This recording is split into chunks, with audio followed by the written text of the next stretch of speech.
mercredi. Hier j'étais beaucoup trop fatiguée pour vous parler, mais j'ai ouvert le carnet de bord, donc je vais vous parler un petit peu plus aujourd'hui, notamment avec un unboxing. Alors tout d'abord, pendant mon absence à Brive, j'ai reçu des choses. J'ai reçu la suite de mes achats H&M, donc mes 2 thés d'oreiller qui sont arrivés dans un autre paquet. J'avais pris celle-ci avec en toile de Jouy dans les tons beige. Voilà. C'est les mêmes que Madame Chachali, hein, puisqu'on s'était pas concerté, mais... Et celui-ci, Merry Christmas dans les tons verts, pour aller avec, voilà, ces couleurs un peu noëlesques. C'est trop mignon. Sauf que bien sûr, ce sont des thés d'oreiller en 50 par 50, alors que moi, je n'ai que des oreillers en 40 par 40. Donc soit je mets des 40 et puis ça serait un peu mou, soit je me rachète des coussins fourrés dedans, 50 par 50. Si jamais j'en trouve des pas trop chers, je le ferai comme ça, sinon bon, c'est pas bien grave, ça ira dans les 40 et ce sera très bien. Alors là je viens de finir de vous tourner la fin du carnet de bord 62 qui était donc le carnet de bord de Brive. Donc je vais pousser un peu tout ça. Oh, j'ai beaucoup trop de livres. Et alors j'ai reçu 3 paquets pendant mon absence. Je vais les ouvrir avec vous. Hop. Alors, un premier colis qui me vient de... je sais pas qui.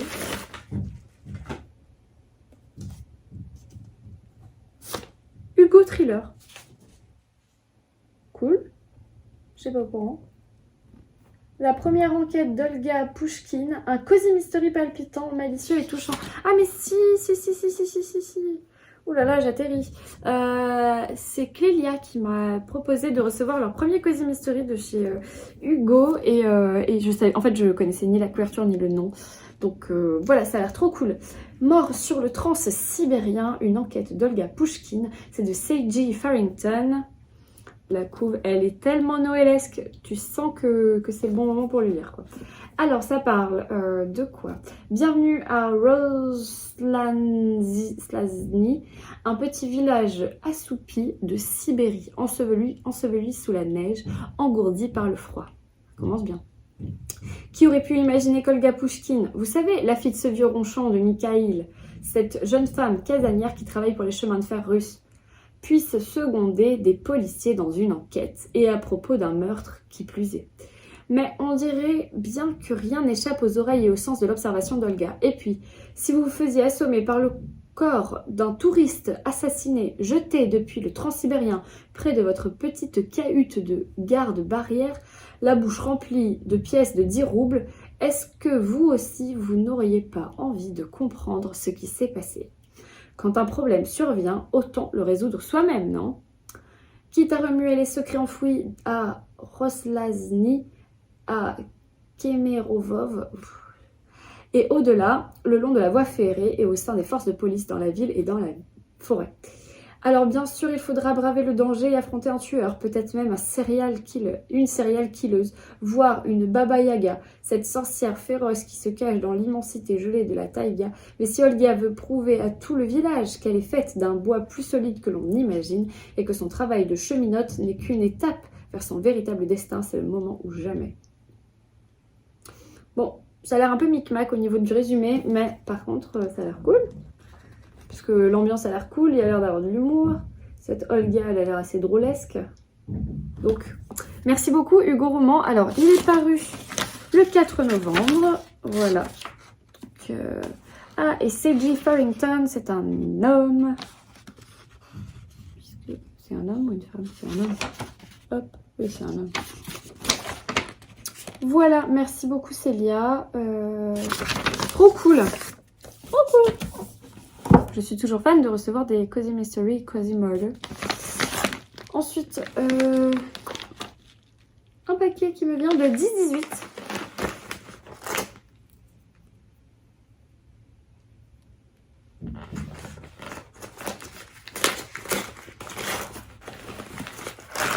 Oh, il y en a 2. Hey, hey! Hey, hey, hey, hey! C'est les Patricia Wentworth. Trop bien, trop bien, trop bien, trop bien, trop bien. Tadadada, merci Aurélie, tu sais que j'adore Patricia Wentworth. Trop bien pour ma saga des enquêtes de Miss Maud Silver. Je crois que ça c'est le dernier qui sort en novembre. Et ça c'est celui qui est sorti l'année dernière. Attendez, je vous dis pas de bêtises. Alors lui il est sorti le 18 novembre. Ah et ben il n'est pas encore sorti. Quel jour on est? Le 10.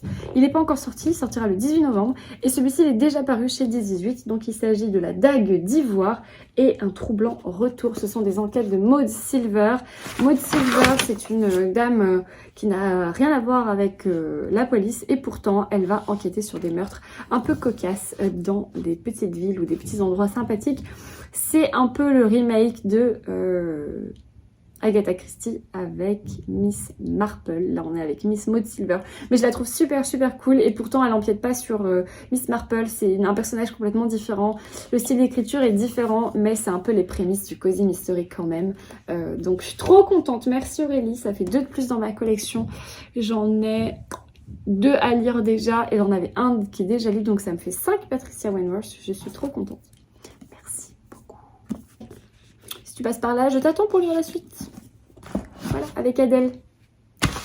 Enfin, 3e paquet qui me vient de chez Plomb. Ah oui, je crois que je sais ce que c'est. C'est le Jean-François... Non, pardon, François-Xavier Dillard.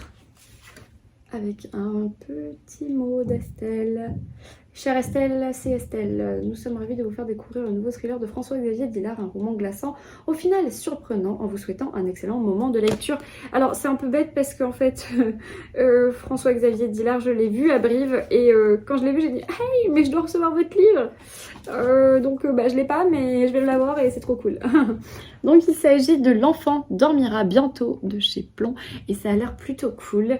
Quoi de plus désarmant que de regarder un nouveau-né s'endormir dans vos bras? Mais êtes-vous certain qu'il se réveillera? L'homme... Alors là, Michel Béjart rêve d'une existence heureuse avec son fils Adrien, mais tous deux ne guériront jamais du drame familial survenu 15 ans plus tôt. Une macabre découverte qui a brisé leur vie pour toujours. Michel essaye de se reconstruire au sein de la fondation Ange qu'il a créée pour la protection de l'enfance et tente de surmonter son chagrin et sa culpabilité auprès d'une poupée reborn, étrange bébé plus vrai que nature qu'il chérit quotidiennement. Un matin, la commissaire Jeanne Muller débarque à la fondation. Des nouveau-nés ont été enlevés et un vent de panique souffle sur les maternités parisiennes. Pourquoi Michel s'inquiète-t-il soudainement? Les disparitions auraient-elles un lien avec la fondation? En investiguant au cœur de cette institution tout entière tournée vers la parentalité, Jeanne ne tardera pas à comprendre ce que l'arrivée d'un enfant peut provoquer dans notre société, dans nos foyers et dans nos esprits. Le meilleur comme le pire. Ah, c'est horrible. En plus, le petit ange, il pleure. C'est horrible, mais ça a l'air trop bien. C'est horrible de dire ça, mais effectivement, ça a l'air trop bien. Cool. Donc, merci beaucoup, Plomb. Je suis trop contente. Mais manifestement, il y a souvent des histoires d'enfants. Parce que le précédent, c'était prendre un enfant par la main. Ah, mais peut-être que c'est une suite.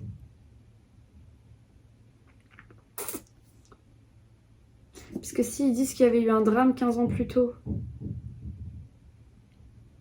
Oh, il faut que je me renseigne. J'ai pas de... C'est joli. J'ai pas de petit papier, donc je ne sais pas. Peut-être que c'est... Il y a un résumé spoilant au début. Je ne sais pas. Je vais me renseigner. Je ne sais pas si c'est un tome 1 ou 2 ou rien à voir. Voilà pour ce début de carnet de bord. Là, il est bientôt... Il est 12h40 maintenant, ça me force de parler. Je vais aller rapidement me faire à déjeuner, manger et prendre ma pause. Et finir ça. Non, parce que ça, c'est trop bien. Mais j'arrive pas à avancer. J'ai pas le temps. Là, il me reste 90 pages. Donc, je vais les finir. Et je vous en reparle très vite ce soir ou demain maximum. A plus. Je viens enfin vous parler de cette lecture que j'ai terminée, le dernier message de Nicolas Beuglet aux éditions XO, qui vient de paraître chez Pocket, je crois. Ouais, chez Pocket. Alors, je vous fais un récap vite fait bien fait ou pas? Allez, je me chauffe. Donc dans cette histoire, on va suivre Grace Campbell. Grace Campbell qui est une enquêtrice qui s'est fait un petit peu refoulée, recalée parce qu'elle a fait une erreur sur une dernière enquête et du coup elle est un petit peu mise au placard. On l'envoie sur une nouvelle enquête. Il y a eu un meurtre dans une abbaye et son chef l'envoie là-bas en lui disant en gros c'est ta dernière chance pour remonter dans l'estime de tout le monde parce que sinon ça va pas le faire. Et donc du coup Grace elle va partir sur l'île d'Iona, donc à l'ouest de l'Écosse. C'est une petite île où il y a un monastère et elle trouve un cadavre qui a été assassiné dans des conditions très très spéciales. Voilà, il a un petit peu souffert le garçon. Et du coup, on va partir avec Grace sur les traces de cette enquête.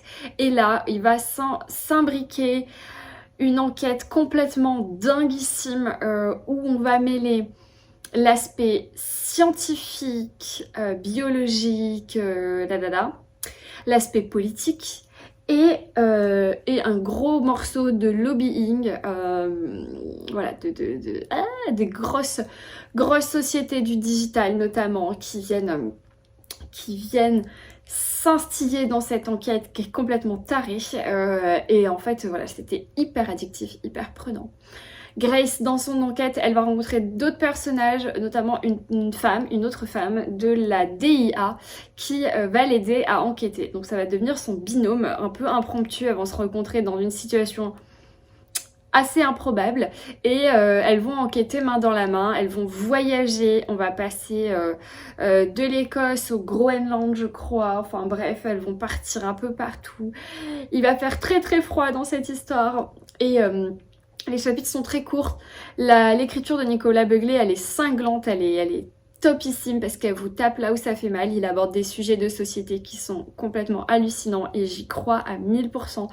À la fin, dans ses remerciements, il explique le vrai du faux, c'est-à-dire il va vraiment faire l'indistinction entre les recherches qu'il a menées qui sont réelles et le côté de la fiction qu'il a induit dans son récit.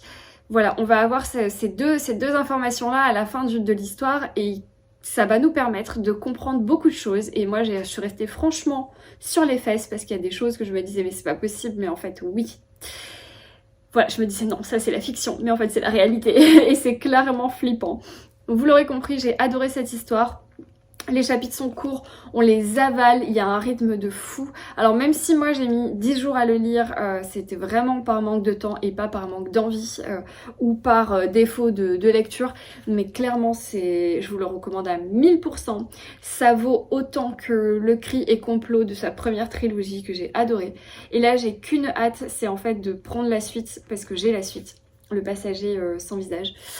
J'ai trop envie de savoir la suite en fait parce que bien sûr Grace elle a aussi un aspect personnel de sa vie qu'on a envie de connaître. Il y a des secrets qui sont pas encore dévoilés, qui restent là en suspens. Et on se doute que dans le volume suivant, on va avoir des réponses à nos questions et j'ai trop hâte. Voilà, que vous dire d'autre ? Ce que j'aime bien aussi dans son roman à Nicolas Begley, et ça elle était déjà dans sa première trilogie, à la fin de chaque chapitre, il vous met une petite phrase un peu cliffhanger qui vous dit « Et sinon, elle ouvrit la porte, et là, chapitre suivant. » T'as trop envie de savoir, tu vois. Donc voilà, bref. Coup de cœur pour ce thriller là. Alors même si je vais enchaîner avec un autre thriller là, donc le Jordi Aubriat, voilà, je pense que c'est deux choses différentes, enfin voilà, on verra bien. J'ai pris beaucoup de retard ce mois-ci parce que ce livre j'ai mis 2 semaines à le lire, mais bon c'est pas grave, j'ai bien profité de Brive, j'ai aussi pas mal de boulot donc du coup j'avais pas le choix. Bref, voilà, moi je vous retrouve un peu plus tard.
et Pascal qui nous vient de Lille sur Cannes pour voir sa sœur et du coup on en profite pour discuter un peu au bord de l'eau, voilà, parler bouquins et pas que.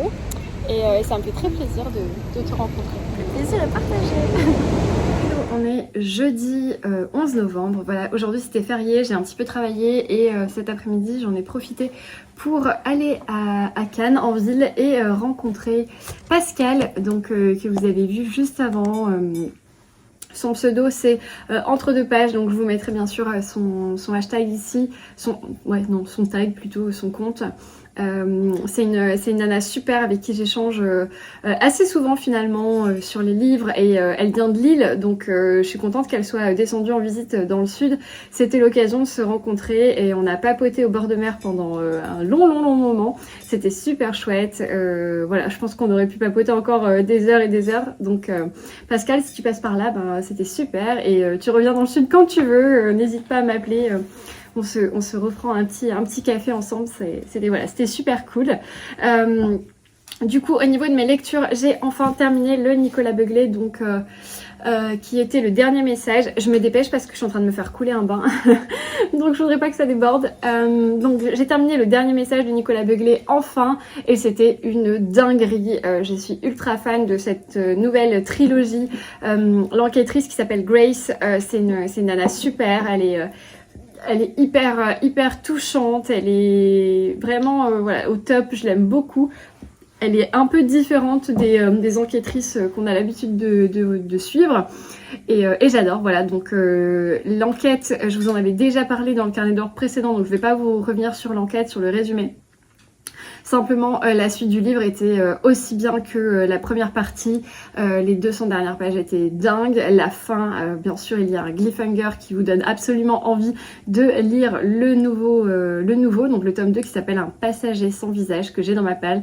Je vais essayer de me le caler en début d'année parce que je veux absolument savoir la suite.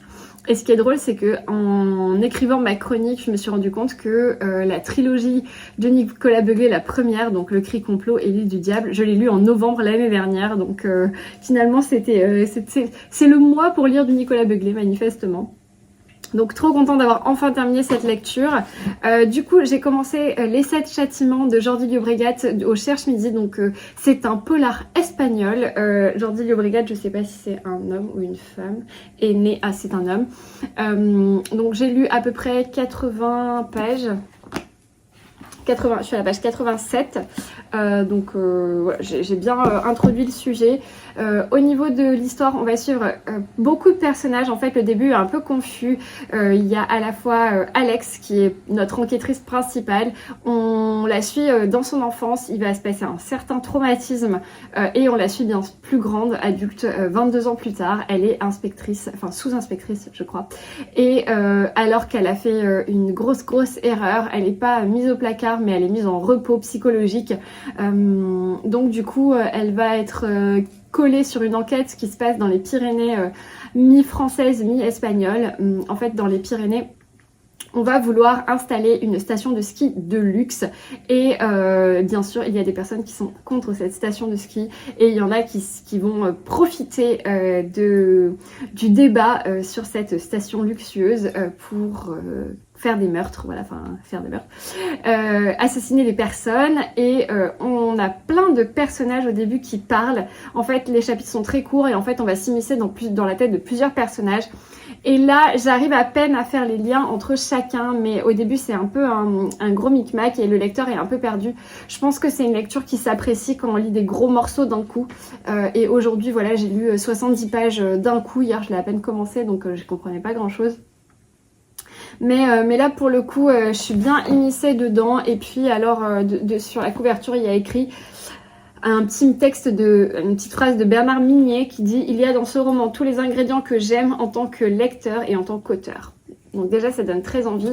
Et la couverture en fait ce sont des cristaux de glace et c'est clairement dans l'ambiance parce que bien sûr cette station de ski elle est sous la neige, il fait hyper froid et les gens ont tendance à mourir d'hypothermie puisque c'est un peu le sujet des cadavres. Et voilà, et donc je suis bien dedans niveau ambiance et tout, donc voilà, je vais essayer de le terminer d'ici ce week-end. J'ai un book talk dessus, je crois, la semaine prochaine. Mais franchement, ça s'annonce super. J'ai un groupe de lecture commune sur Instagram avec d'autres nanas qui le lisent. Et les avis sont plutôt positifs, puisque moi, je suis un peu à la traîne. Mais globalement, les avis sont positifs, donc ça me donne encore plus envie de le lire. Voilà. Ça, c'était pour mes lectures. Je fais juste une pause. Je vais arrêter mon bain et je vous fais un unboxing. Je viens de me rendre compte que peut-être vous aviez vu sur papier toilette I'm sorry, voilà, donc je vais le cacher parce que j'ai été faire des courses tout à l'heure et justement j'ai été faire des courses tout à l'heure et j'ai trouvé celui-ci, donc toujours dans les éditions Cranford. Alors je sais plus à quel numéro on en est, ça c'est le numéro 60 et je les achète pas du tout, enfin je les achète au feeling. Et là bon bah j'ai vu Elisabeth Gaskell, forcément j'aime beaucoup cette autrice. J'ai lu 2 romans d'elle, Nord et Sud et Cranford. Les 2 j'ai beaucoup aimé, mais Nord et Sud j'ai adoré. Et du coup là c'est Les Amoureux de Sylvia. Et voilà, et ça parle donc dans ce roman qui se déroule en 1796 dans un petit port baleinier du Yorkshire. Sylvia Robson, jolie fille de fermier aimée de son cousin, tombe amoureuse du harponneur que la guerre lui ravira. Voilà. Donc un nouveau dans ma collection Cranford, je crois qu'il y en a 75, un truc comme ça. Voilà, moi je les achète quand je tombe dessus et quand ils me plaisent. Par exemple le prochain, je vais peut-être pas l'acheter. C'est Effie Briest, Théodore Fontane. Voilà, je ne connais pas, donc je vais peut-être pas l'acheter. Et donc j'ai reçu un paquet qui me vient de la part de Presse de la Cité. Je ne sais pas ce que c'est. J'attends rien que je sache. Mais j'oublie la moitié de mes propositions.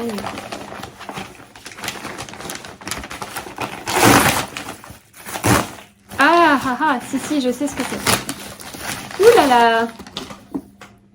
C'est le nouveau Suzanne Fletcher. Trop cool. Un jardin de mensonges. Alors Suzanne Fletcher, pour vous la resituer, elle a écrit Un bûcher sous la neige, qui est un livre qui parle de sorcières. Voilà, que j'ai dans ma palle depuis des années et qui me fait extrêmement envie, qui parle de sorcières écossaises emprisonnées, etc., etc. Et ça me donne trop envie, mais écossaise ou irlandaise, je sais plus. Mais je l'ai encore jamais sorti et chaque hiver, je me dis « Hey, pourquoi tu le lirais pas cet hiver ?» Et voilà, donc peut-être cet hiver, je le lirai. Par contre, j'en ai lu un autre qui s'appelle La fille de l'Irlandais, de Suzanne Fletcher, et je l'ai lu il y a bien 5-6 ans. Et j'avais beaucoup aimé la plume, donc quand Presse de la Cité m'a dit hey, tu veux lire le nouveau Suzanne Fletcher? Bah ouais, carrément. Du coup, ça s'appelle Le Jardin des Mensonges. La couve est assez cool. Il fait 430 pages.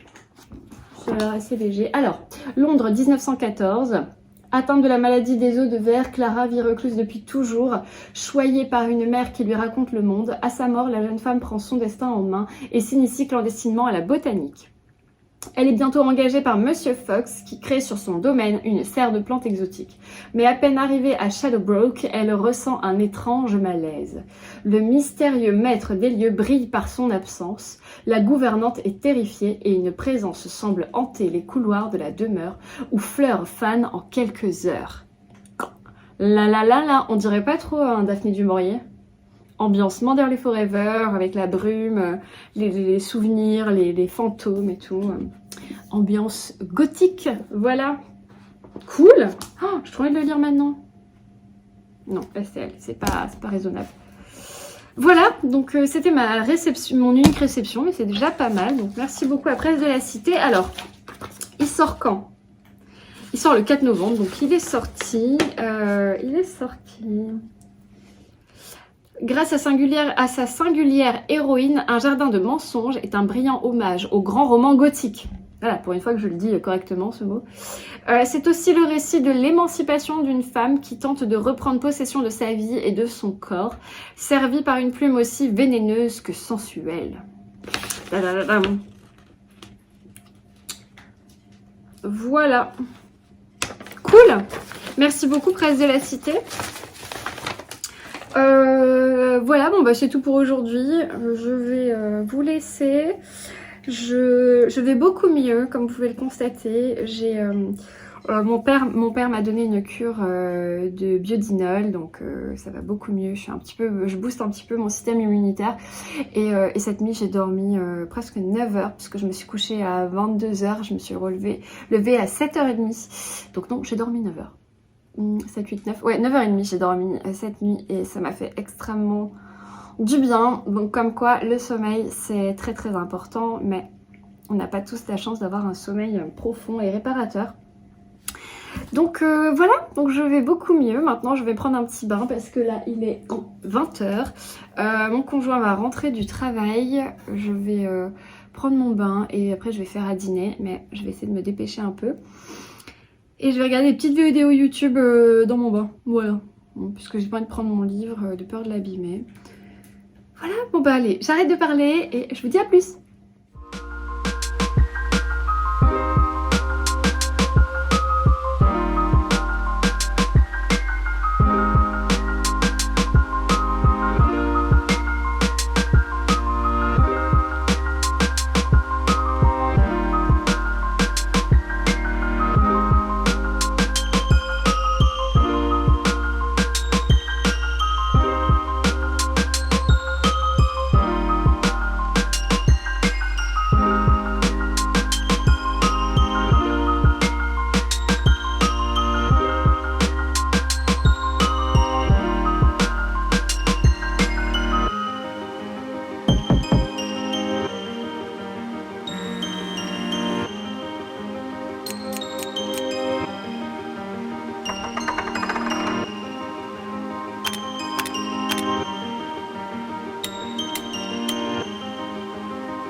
Samedi matin et je profite du soleil pour prendre un petit déj.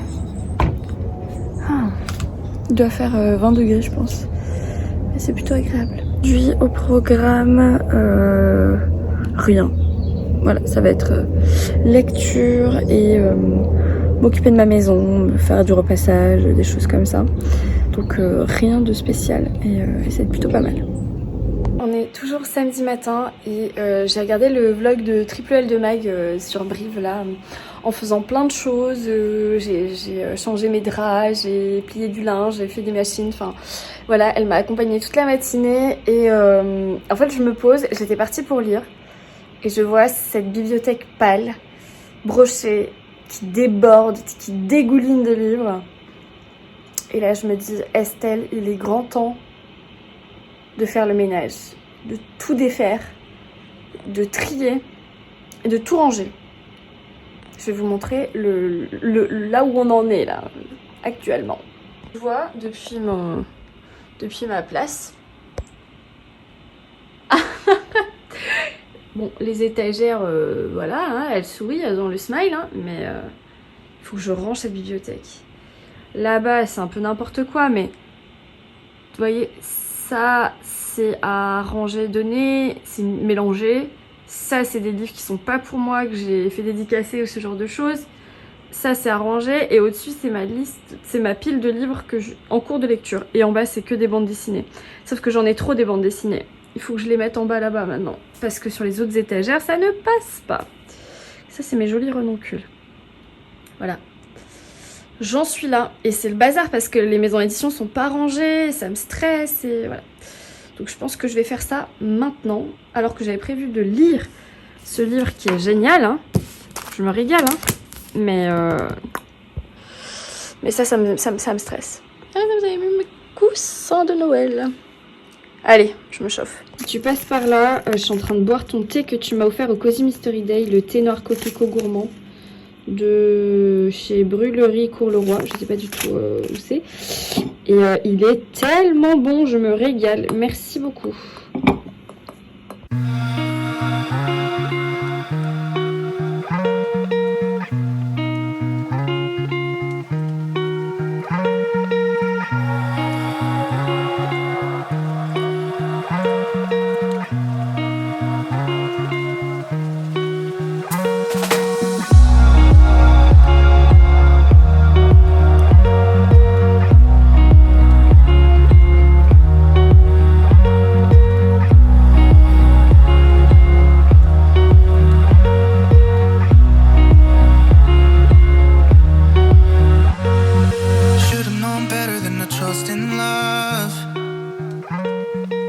This whole world keeps on messing it up. Yeah, I thought that I could do better if I just believed. I'm thinking back to when you were in the sweater that you got from me. It's so complicated. Why is this suffocating? I felt elevated when you used to lay with me.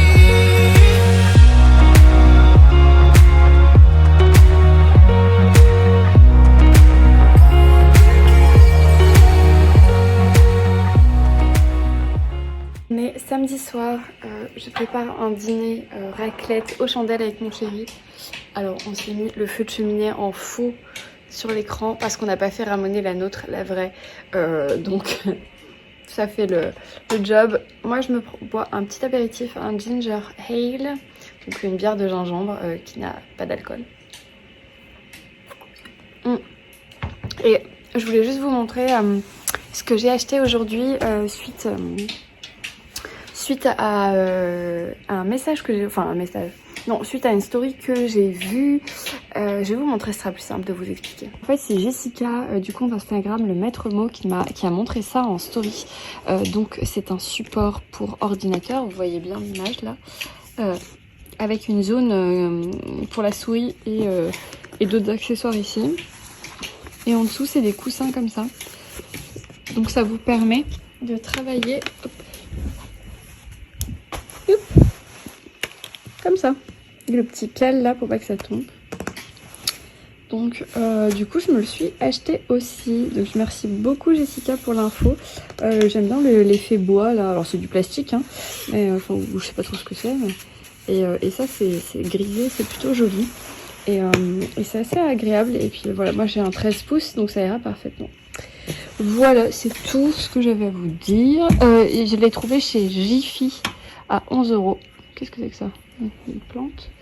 Et au niveau de ma lecture, j'en suis à presque la moitié. Ouais. Sur 460, je suis à 217. Donc j'avance. Ça commence à se goupiller bien là. J'aime bien. Donc je continue ma lecture. Voilà.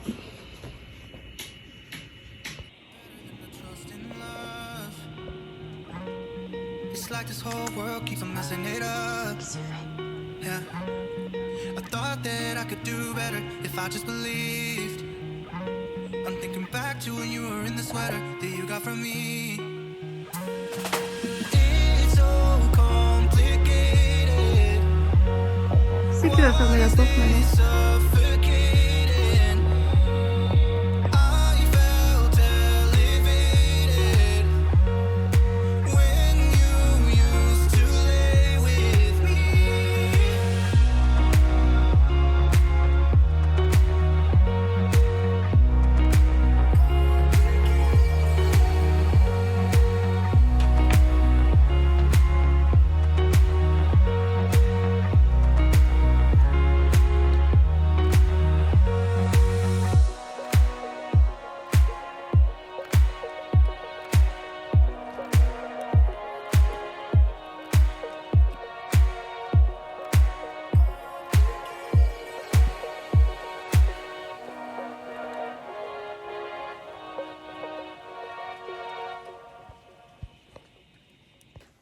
Hello, on est lundi et je viens conclure le carnet de bord maintenant. Ben voilà, il est 17h, j'arrête ma journée de travail et du coup je viens vous parler un petit peu de mes lectures du week-end. Donc tout d'abord j'ai terminé le Jordi Llobregat, donc les 7 châtiments au Cherche-Midi, qui est paru je crois le 4 novembre, enfin du moins il est déjà sorti. Dans cette histoire, on va suivre plein de personnages. Franchement, le début est un peu confus parce qu'il y a beaucoup de scènes. On va suivre du coup surtout et principalement la sous-inspectrice Alex, qui est une Espagnole. Elle habite à Barcelone et elle a commis une erreur dans une enquête. Et elle est c'est un petit peu... là, du coup, on la colle sur une nouvelle enquête à la frontière française parce qu'elle a l'avantage de parler français. Donc on l'envoie dans les Pyrénées, dans une station de ski de luxe qui est en construction, où on y trouve des sabotages et notamment un premier cadavre. Donc Alex, elle se retrouve là-bas, elle n'a pas franchement envie d'y être, mais bon, c'est un peu son enquête de sursis parce qu'elle a fait une bêtise dans une enquête précédente et bah voilà, elle est un peu rétrogradée quoi. Bien sûr, il va se passer plein de choses. En tout cas, elle va collaborer avec l'inspecteur Cassel, Jean Cassel de Toulouse. Lui, il représente la partie française et elle représente la partie espagnole. Et ils vont enquêter sur un premier meurtre et puis d'autres meurtres. Tout ça c'est dans la montagne, on a en parallèle des retours dans le passé, notamment on lit le journal d'une petite fille qui s'appelle Raquel et on essaye bien sûr de comprendre le pourquoi du comment est liée l'histoire de Raquel avec les meurtres, et en même temps le tout premier chapitre c'est le passé, l'enfance d'Alex, l'inspectrice, où sa sœur a disparu. Donc en fait on a plusieurs histoires et on essaye de coller les morceaux et de mettre le puzzle en place et c'est un sacré micmac, mais je dirais que plus on avance dans le livre, plus la brume s'en va et on y voit de plus en plus clair et c'est de plus en plus fou quoi. Donc franchement j'ai vraiment beaucoup aimé ce thriller, c'était trop bien, je me suis régalée franchement. Alors ce qui était un peu... pas désagréable mais un peu embêtant, c'est qu'en fait j'ai trouvé que la construction et les sujets étaient vraiment proches de ceux du dernier message de Nicolas Beuglé. Alors déjà l'inspectrice principale, elle a fait une bêtise sur une enquête précédente, donc c'est un peu son enquête de sursis, comme Grace dans le dernier message. Ensuite ça se passe, il y a un meurtre dans un monastère abbaye, pareil dans celui-ci. Ça se passe sous la neige, dans la montagne, pareil pour l'autre. Enfin voilà, il y a plein d'éléments comme ça qui se ressemblent en fait. Et le rythme des chapitres très courts, très rythmés, voilà, là on y retrouve aussi. Donc ouais, j'ai trouvé pas mal de similitudes. Alors après, j'ai quand même préféré le dernier message pour les sujets qui sont abordés. On va plus aborder des sujets de société que là, on est plus dans des sujets historiques. Après, l'aspect historique, notamment la Seconde Guerre mondiale, est très présente. Et c'était très bien abordé parce que c'est un aspect que je connaissais pas franchement et donc c'était très bien. Notamment l'exil des Juifs par les Pyrénées et tout ça. Donc franchement, c'était super chouette. Donc Jordi Llobregat, il a écrit le 8e livre de Vessalé et de Vessalé, je sais pas comment on prononce. Et ça, franchement, ça me dit bien. Vu la qualité d'écriture de celui-là, je suis vraiment curieuse de connaître l'autre. Donc ça, c'est un deuxième. Alors, je suis pas tout à fait satisfaite de la fin parce que pour moi, il y a quelque chose qui n'est pas vraiment résolu. Il y a une réponse que j'attendais, que j'ai pas eue. Et en fait, je sais pas s'il y a une suite, mais ça porte à une suite. En fait, je pense que le personnage principal d'Alex est un personnage encore très énigmatique, très torturée, et on pourrait en dire beaucoup plus sur elle, sur son passé, etc. Notamment, il y a quelque chose donc que je vous dis, comme je vous le disais, qui pour moi n'est pas encore résolu, donc j'attends vraiment des réponses. Donc si il y a un tome 2, je serais trop contente, mais ça pousse vraiment à une suite. En tout cas, je devais demander à Benoît du Cherche-Midi si une suite est en préparation, mais en tout cas il était super. Franchement vous pouvez y aller. Hier j'ai lu 180 pages, je les ai dégommées, j'ai trop aimé. Voilà, ça c'était ma dernière lecture. Comme je vous le disais, dans celui-là, il y a l'aspect historique avec la Seconde Guerre mondiale qui est pas mal abordé. Du coup, ma prochaine lecture aurait dû être la carte postale de Anne Berest, sauf que ça parle de la Seconde Guerre mondiale.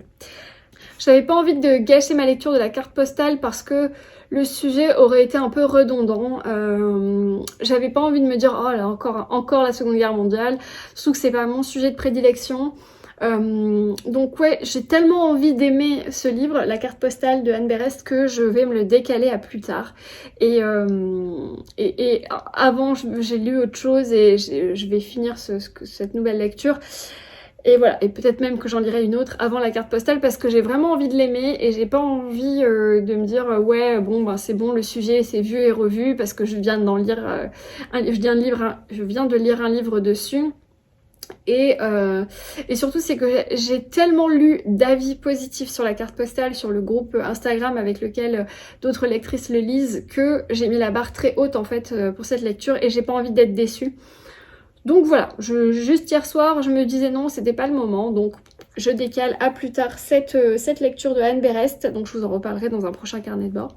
Et du coup j'ai commencé quelque chose de beaucoup plus doux, plus léger, un peu feel good, cocooning et surtout pas très long parce que comme vous le savez en ce moment j'ai des horaires un peu difficiles, donc voilà, je voulais aussi couper et avoir un livre court pour pouvoir avoir la satisfaction de me dire hey, je lis des livres ce mois-ci, j'en lis pas juste 2 parce que j'avance comme une tortue.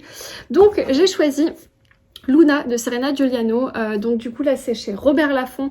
Je l'ai pas du tout lu à sa sortie et franchement sans regret parce que quand je l'ai reçu à sa sortie, je crois que c'était autour de mars-avril ou quelque chose dans le genre, j'avais pas envie de lire ça. En fait, c'était pas le bon moment, j'avais envie de lire autre chose. Et du coup, je l'avais un peu mis de côté sans me repencher dessus. Et c'est vrai que là, l'avoir vu Serena à Brive, ça m'a redonné un petit peu envie de me pencher dessus. Et clairement, c'est la lecture qui arrive au bon moment.